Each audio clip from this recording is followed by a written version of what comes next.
আমি এখন পর্যন্ত বিয়ে করি নাই। আমি প্রতিজ্ঞা করছি যে এই স্বৈরাচারী শেখ হাসিনার সরকারের আমলে আমি কোনো বিয়ে করব না। যদি বিয়ে কোনোদিন করি, এই বিএনপি সরকার আসবে, তারপরে আমি বিয়ে করব। বিয়ে করিনি একটা কারণে, যে বিয়ে করলে আমি বউ নিয়ে শান্তিতে এক বাসায় থাকতে পারবো না।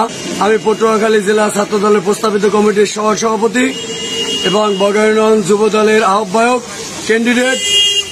আমার নাম কাজী মোহাম্মদ ইলিয়াস। আমি বাউফল উপজেলায়, পটুয়াখালী জেলায় এবং ঢাকা, বরিশাল এমন কোনো প্রোগ্রাম নাই আমি ইলিয়াস না করছি। ছোট বড় মাঝারি সব কেন্দ্র ঘোষিত যত প্রোগ্রাম হয়েছে আমি করেছি।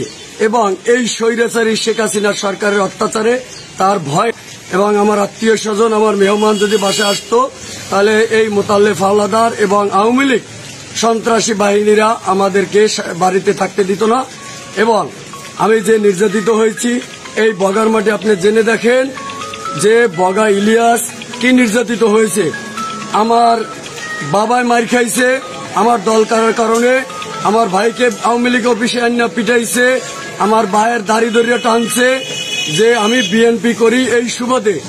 এবং আমার বগাইনগর বাউফল উপজেলায় যে নেতৃবৃন্দ আছে বিএনপির, সবাইকে জিজ্ঞেস করে দেখতে পারেন, সাধারণ জনগণের কাছে জিজ্ঞেস করতে পারেন। আমার প্রতিজ্ঞাই ছিল আমি যদি বিয়ে করি তাহলে শেখ হাসিনার অধীনে বিয়ে করব না, বিএনপি সরকারের অধীনে আমি বিয়ে করবো। এবং যদি বিয়ে করি কোন আওয়ামী লীগ ফ্যামিলির ভিতরে আমি বিয়ে করব না।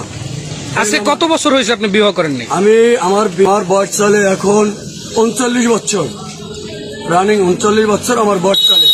সার্টিফিকেটের বয়স এমনি 40-41 বছর হয়েছে, আমি এখনো বিয়ে করি নাই। বাউফল উপজেলার আওয়ামী লীগের সাধারণ সম্পাদক হল আব্দুল মোতাল্লেফ হাওলাদার। এবং এর অত্যাচারে আমার মনে হয় আপনারা জেনে দেখেন এমন কোনো ফ্যামিলি নাই যে তার দ্বারা অত্যাচারিত না হয়েছে।